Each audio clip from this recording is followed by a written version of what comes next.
बिस्मिल्लाहिर्रहमानिर्रहीम। इस वक्त हम पुर्तगाल के साहिल पर खड़े हुए हैं।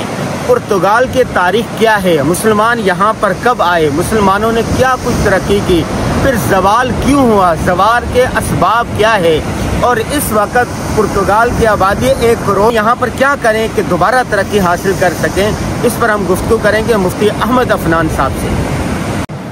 बिस्मिल्लाहिर्रहमानिर्रहीम। आज अल्लाह ताला हमें इस तालीमी सफ़र के दौरान पुर्तगाल के मसाइल पर रहे। ये वो पॉइंट है जो तस्वीरों में भी पुर्तगाल का नज़र आता है, जहाँ पहाड़ समुंदर में मिलता है।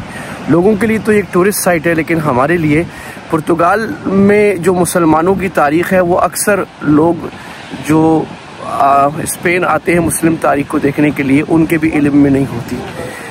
मुसलमान जैसे स्पेन में आए थे 715 ईस्वी में, तो 717-18 ईस्वी में ही जो मूसा बिन नसीर रहमतुल्लाह थे, जिन्होंने तारिक बिन ज़ियाद को भेजा था, उन्होंने ही चनौर कमांडर्स को भेजा था। और पुर्तगाल ये पूरा इलाका आइबेरियन पेनिनसुला जिसको कहते हैं, ये फतह मुसलमानों ने कर लिया था और 500 साल मुसलमानों ने हुकूमत की।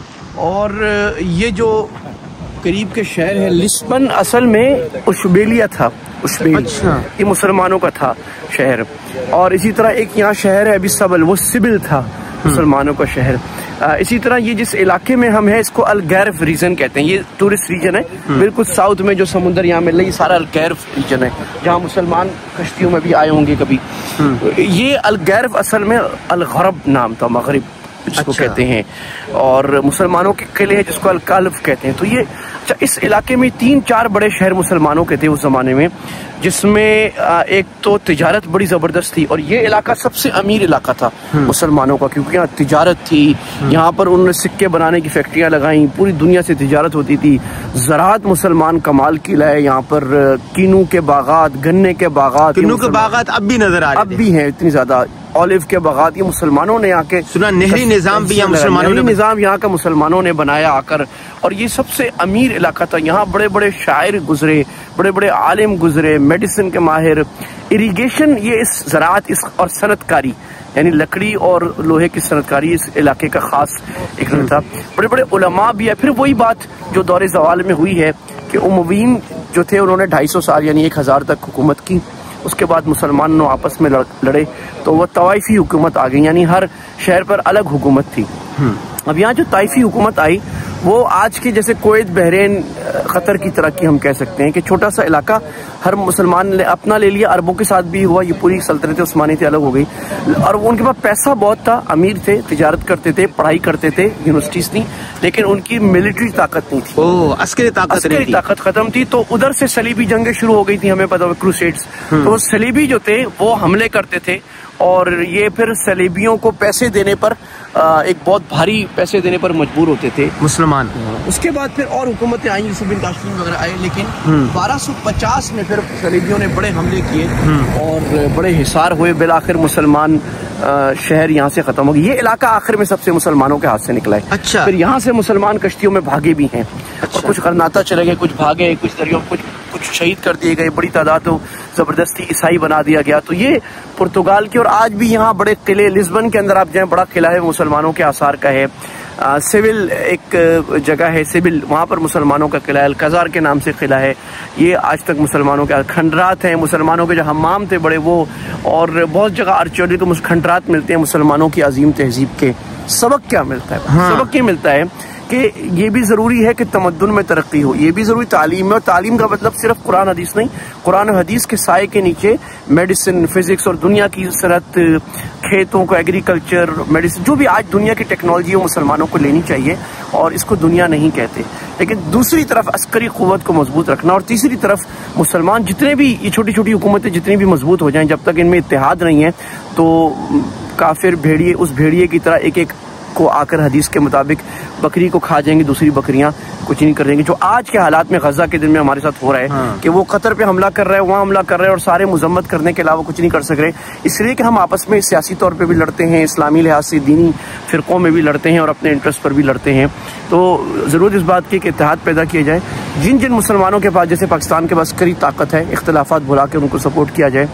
उनकी अपनी गलतियाँ अपनी जगह, बाकी اور ملکوں ترکی کے پاس ہے اس کو کیا جائے اور وہ چیزیں وہ باتیں سوشل میڈیا پر ختم کی جائیں جس سے آپس کی نفرت چھوٹی چھوٹی گڑھے مردے اکھاڑنا اور آپس کے اختلافات نظر آتے ہیں. اللہ کرے کہ کبھی ان ملکوں میں بھی اسلام دوبارہ آئے. لیکن ابھی جو مفتی تقی عثمانی صاحب نے اپنے اسپین کے سفر نامے کے آخر میں لکھا ہے, حضرت جب یہاں آئے تھے حضرت کسی پوچھا حضرت کیا دوبارہ اسپین میں مسلمان آ سکیں گے؟ اندلس میں چند روز میں مفتی تقی عثمانی صاحب دعوت نے لکھا ہے. تو حضرت نے کہا بھائی ابھی یہ بات نہیں کرنی چاہیے, ابھی یہ سوچنا چاہیے کہ جو ہمارے پاس علاقے کیا ہم انہیں سنبھال سکیں گے؟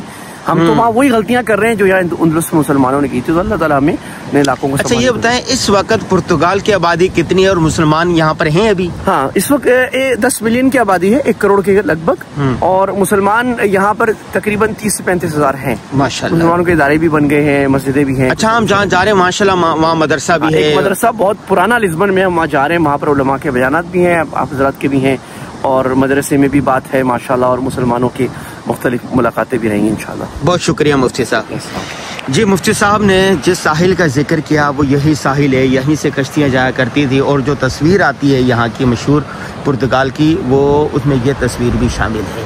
تو یہ ٹورسٹ پوائنٹ ہے, یہ دیکھیں جو دنیا بھر سے ٹورسٹ آیا ہوا ہے, سیاح آئے ہوئے ہیں, ان کی گاڑیاں کھڑی ہوئی ہیں یہ دیکھیں. اور ہمارا جو میزبان ہے وہ بھی ہمیں یہیں لے کے آیا تھا, تو ہم نے بھی گاڑی کھڑی کی, اور یہ بہت پیارا منظر ہے, خوبصورت منظر ہے, اور پانی صاف ستھرا ہے یہاں پر. آپ بھی جب کبھی آئیں تو ضرور یہاں آئیے گا. پرتگال کا خوبصورت ساحل, دور دور سے لوگ یہاں پر آتے ہیں, اور حکومت نے ساحل پر آنے والوں کے لیے سہولیات کا بہترین انتظام کیا ہوا ہے. یہ دیکھیں نیچے اترنے کے لیے لکڑیاں لگائی ہوئی ہیں, آپ چلے جائیں, اور ساحل پر بالکل گندگی نہیں ہے.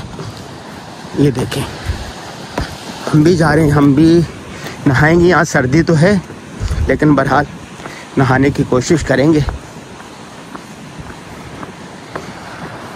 یہ وہ مشہور پوائنٹ ہے جو پرتگال کی جب آپ تصویر لکھیں گے, پکچر لکھیں گے گوگل پر, تو یہ آتی ہے, یہ آتی ہے وہاں پر. یہیں سے کشتیوں میں سوار ہو کے مسلمان گئے تھے. یہ دیکھیں